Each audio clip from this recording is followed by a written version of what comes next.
Why, hello there, it's Mr. McFlanagan, and today is January 11th, 2021. And that's right, I got some Star Wars stuff here for you today. Some pretty good gameplay, I get over 200 kills, I think you'll enjoy it. But what I wanted to say today is, I no longer want to give you guys advice. I feel like when people give advice, or try to tell you what to do, or sway you, I feel like that's wrong. I feel like most of you people out there are intelligent enough to make your own decisions. I don't think I should have to spoon feed information to you. And it's such an odd place to be in, right? Because, I mean, YouTube, that's what it is. It's like a information website. And it's hard to be a part of an information website if you don't have any information. Like, I really don't have anything to share with you guys other than my views, my knowledge, my opinions. But I feel like sometimes it comes off as, I don't know, basically treating you like you're not very smart, you know? And I don't want you to feel like that. I don't want to feel like that I'm talking down to you or feel like maybe I act like I know everything. Because as I've gotten older, I've begun to understand that I don't know really anything.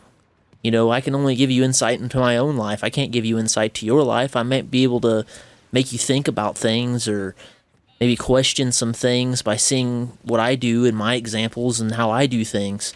And today, my example that I'm sharing with you is Star Wars Battlefront 2. Yes, this is an old game. And it's a hard game for me to say whether I like or not, because the current state of the game is fantastic. The game is super fun. It's not perfect.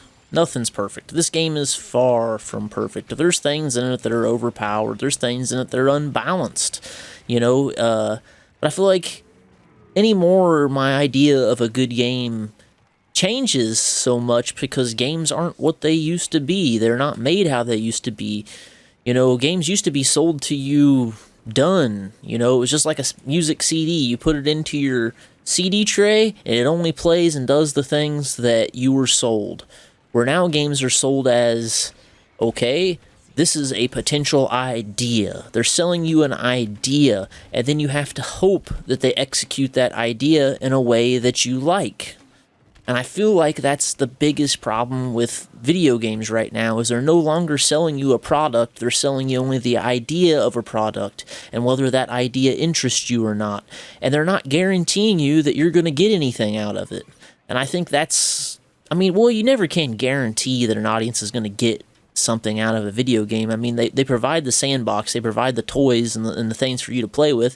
It's just whether it's up to you to decide whether you like that scenario or you like those toys or things that they're giving you to play with. You know what I'm saying? It's just like a movie. Games and movies and music used to be very similar, but it seems like they've tweaked and turned the wrenches to their favor and a kind of away from the player's favor. I mean, for me, when I used to play video games, it was a form of meditation or escape from your everyday reality, you know what I mean? It was kind of like my life at the time was more bad than good, and video games were a part of that good, you know, that good thing that I had in my life that helped outbalance the bad. And I feel like games now are not an escape from reality. They're just someone else's reality, a dream within a dream, if you want to say. It used to be that you were a participant in a reality that someone thought was beautiful and grand and wanted you to be a part of, and now you're a part of a reality where somebody only wants something from you. They want your time, they want your money, they want your focus. And I feel like that is the real root of where we're at in 2021. Yes, that's right, 2021. I think that's where we're at, you know, is games are not a world or a means for escape from reality. They're just a way of stroking your ego. They're a way of propagating, you know, well, I'm good at this, you know, and I don't think that's...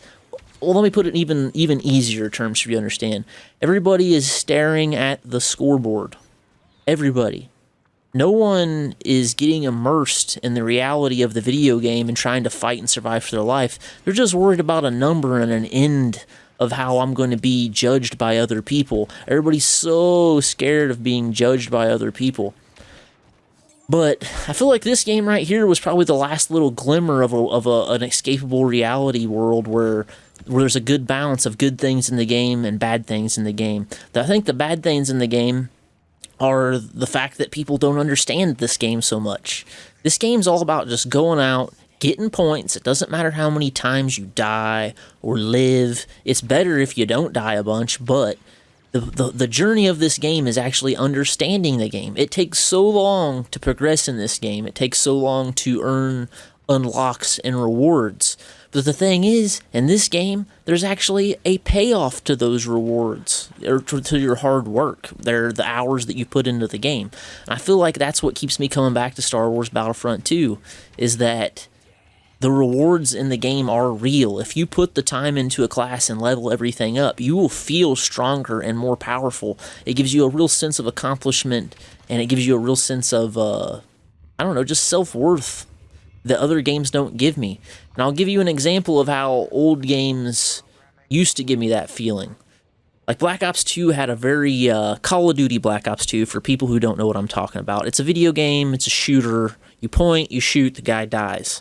Now, this game had that element of boredom of just aiming at a guy, shooting at him, he dies, maybe you die, maybe he dies. It's very boring, but it had a meta that kept me interested in the game, was the balance of power. You know, you had snipers that were very powerful, you had shotguns that were very powerful, and you had ARs that were very powerful. You had all these tools in Black Ops 2 that you could pretty much paint the picture however you want it to go, or ways to take that power of the snipers and the shotguns, and you could change your play style to make it even better or worse. You know what I mean? If you stood with a shotgun in an open hallway, you're typically going to die.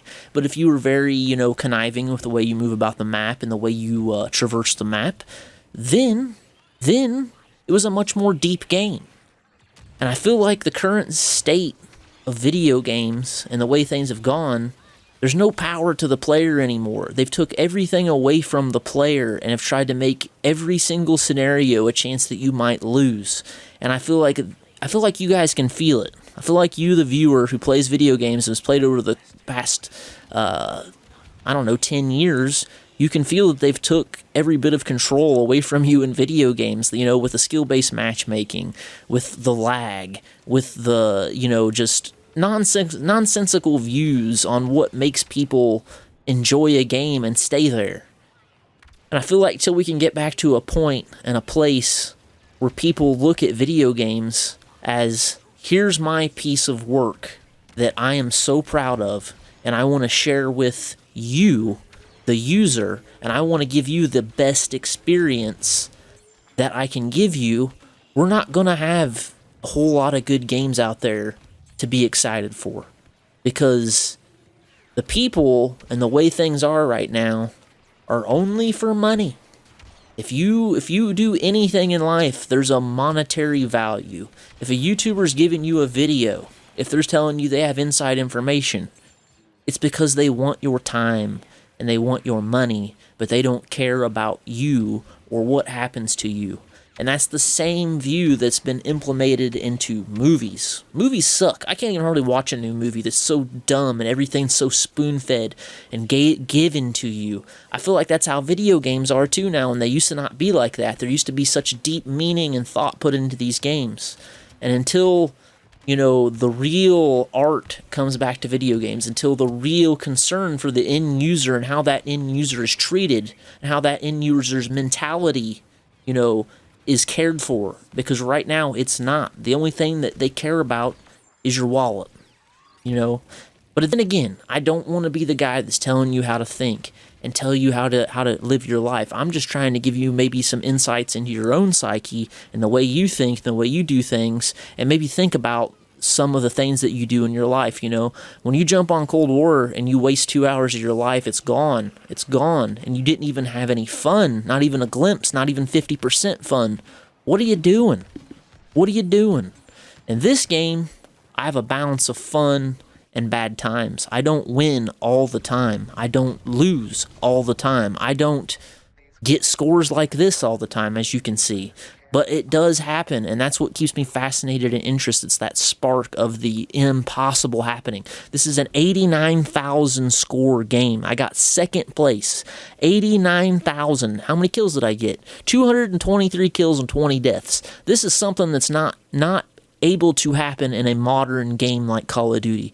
You cannot take advantage and prosper. But with that, I leave you guys. My name is Mr. McFlanagan. I hope you enjoyed the video, and I hope it made you think a little bit. Thank you for watching, and I'll see you later.